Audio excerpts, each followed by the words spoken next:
Hello friends, welcome to അനസ്മോന്യൂ vlog. ഇന്ന് കൂർക്ക വെച്ചിട്ട് വളരെ ടേസ്റ്റി ആയിട്ടുള്ള ഒരു മസാലക്കറിയാണ് തയ്യാറാക്കാനായിട്ട് പോകുന്നത്.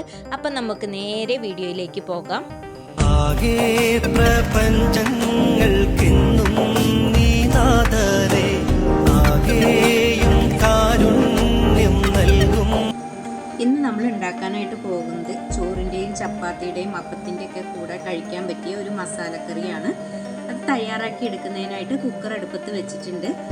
കുക്കർ ചൂടായി വരുന്ന സമയത്ത് ഇതിലേക്ക് വെളിച്ചെണ്ണ ഒഴിച്ചു കൊടുക്കാം.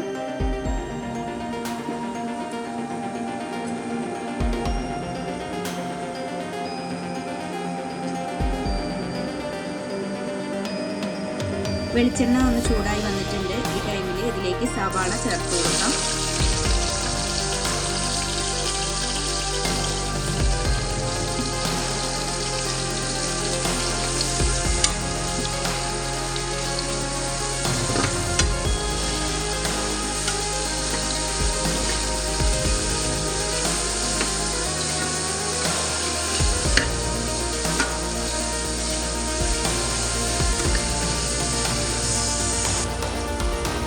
സവാള ചെറുതായിട്ടൊന്ന് കുക്കായി വരുന്ന സമയത്ത് ഇതിലേക്ക് കട്ട് ചെയ്ത് വെച്ചിരിക്കുന്ന പച്ചമുളക് കൂടി ചേർത്ത് കൊടുക്കാം.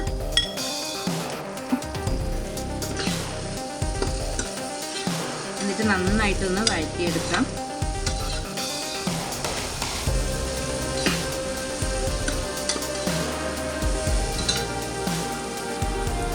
ഇപ്പോൾ പച്ചമുളകിൻ്റെ പച്ചമണം മാറി വന്നിട്ടുണ്ട്. അതുപോലെ സവാള കുക്കായി വന്നിട്ടുണ്ട്. ഈ ടൈമിൽ നമുക്ക് ചതച്ച് വെച്ചിരിക്കുന്ന ഇഞ്ചി വെളുത്തുള്ളി ഇതിലേക്ക് ചേർത്ത് കൊടുക്കാം. നന്നായിട്ടൊന്ന് വഴറ്റിയെടുക്കാം.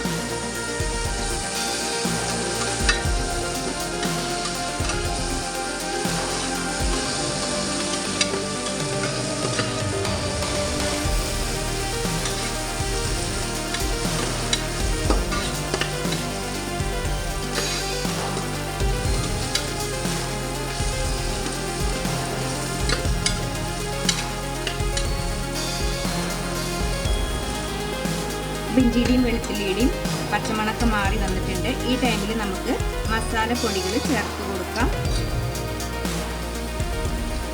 1 ടീസ്പൂൺ മല്ലിപ്പൊടി, 1/4 ടീസ്പൂൺ മഞ്ഞൾപ്പൊടി, 1/2 ടീസ്പൂണോളം മുളക് പൊടി, 1/2 ടീസ്പൂൺ ഗരം മസാല എന്നിവ ചേർത്തിട്ട് നന്നായിട്ടൊന്ന് യോജിപ്പിച്ചെടുക്കാം. ഈ പൊടികളുടെ പച്ചമണം മാറി വരുന്നത് വരെ നമുക്ക് വഴറ്റിയെടുക്കാം.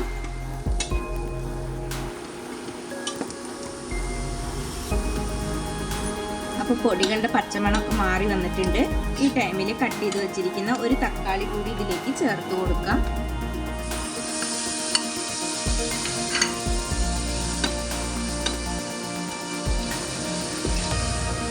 തക്കാളി ഇട്ട് കൊടുത്തതിന് ശേഷം നന്നായി ഒന്ന് യോജിപ്പിക്കുക. തക്കാളി കുക്കി ആയി വരുന്നത് വരെ വെയിറ്റ് ചെയ്യാം. തക്കാളി കുക്കായി വന്നിട്ടുണ്ട്. ഈ ടൈമിൽ കുരുമുളക് പൊടി ചേർത്ത് കൊടുക്കുക. എന്നിട്ടൊന്ന് യോജിപ്പിച്ചെടുക്കുക.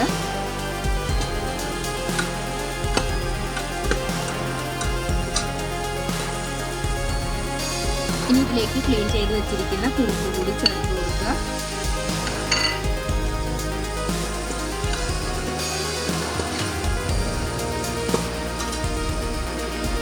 ഇനി ഇതിലേക്ക് ആവശ്യത്തിനുള്ള ഉപ്പും വെള്ളവും ചേർത്തിട്ട് ഒരു വിസിലൊന്ന് കുക്ക് ചെയ്തെടുക്കാം.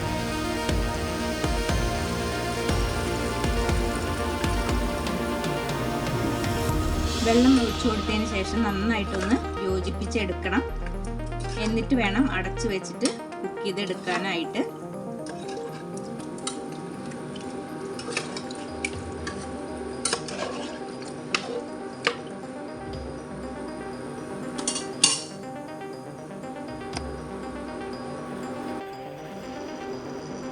അപ്പോൾ നമ്മുടെ കറി കുക്കായി വന്നിട്ടുണ്ട്. ഇനി നമുക്കിതൊന്ന് താളിച്ചെടുക്കണം. അതിനായിട്ട് പാൻ അടുപ്പത്ത് വെച്ചിട്ടുണ്ട്. പാൻ ചൂടായി വരുന്ന സമയത്ത് ഇതിലേക്ക് നമുക്ക് എണ്ണ ഒഴിച്ചു കൊടുക്കാം.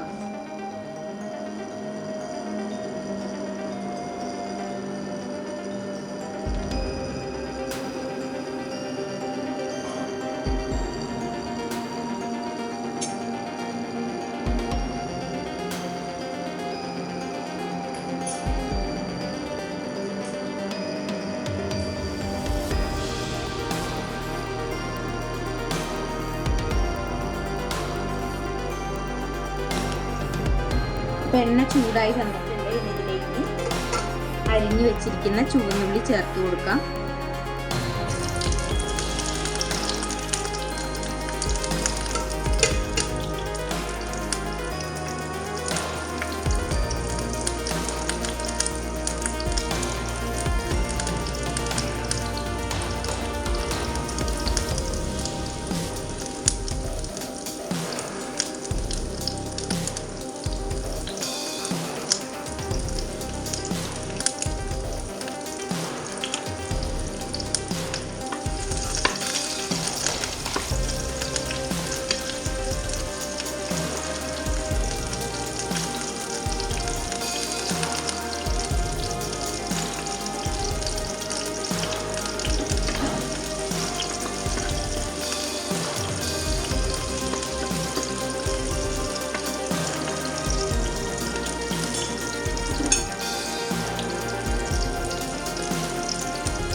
ആദ്യമായിട്ട് വീഡിയോ കാണുന്ന കൂട്ടുകാർ ആരെങ്കിലും ഉണ്ടെങ്കിൽ സബ്സ്ക്രൈബ് ചെയ്ത് സപ്പോർട്ട് ചെയ്യാൻ മറക്കരുത്.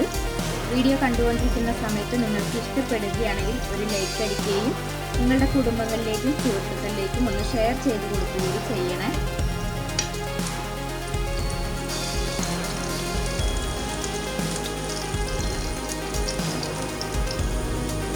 ഉള്ളി ഒന്ന് മൂത്ത് വരുന്ന ഈ ടൈമിൽ വറ്റൽമുളക് കൂടി ചേർത്ത് കൊടുക്കാം.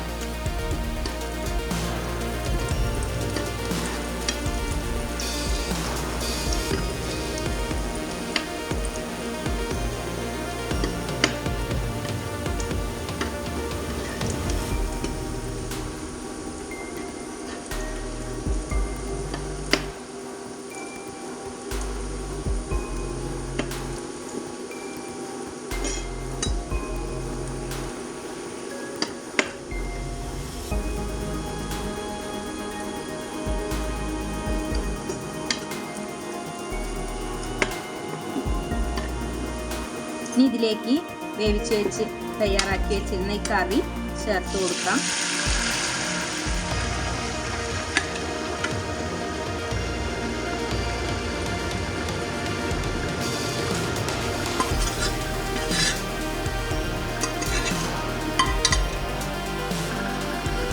അപ്പം ഇനി ഇതിന് മുകളിലേക്ക് കുറച്ച് മല്ലിയില കൂടി ചേർത്ത് കൊടുക്കുന്നുണ്ട്. മല്ലിയില ചേർത്ത് കൊടുത്തതിന് ശേഷം നമുക്ക് തീ ഓഫ് ചെയ്യാം. അപ്പോൾ വളരെ ടേസ്റ്റി ആയിട്ടുള്ള ഒരു മസാലക്കറിയാണ്. അപ്പോൾ എല്ലാവരും ഇതുപോലെ ഒന്ന് തയ്യാറാക്കി നോക്കുക. എന്നിട്ട് നിങ്ങളുടെ വിലയേറിയ അഭിപ്രായങ്ങളൊക്കെ കമൻറ്റിലൂടെ അറിയിക്കുക. അപ്പോൾ ഇന്നത്തെ വീഡിയോ ഇത്ര തന്നെയുള്ളൂ. ഇന്നത്തെ വീഡിയോ എല്ലാവർക്കും ഇഷ്ടപ്പെട്ടു എന്ന് കരുതുന്നു. ഇത്രയും നേരം വീഡിയോ കണ്ട് സപ്പോർട്ട് ചെയ്ത എല്ലാവർക്കും ഒരുപാട് നന്ദി. അടുത്ത നല്ലൊരു വീഡിയോയുമായി കാണുന്നതുവരേക്കും എല്ലാവർക്കും ബൈ.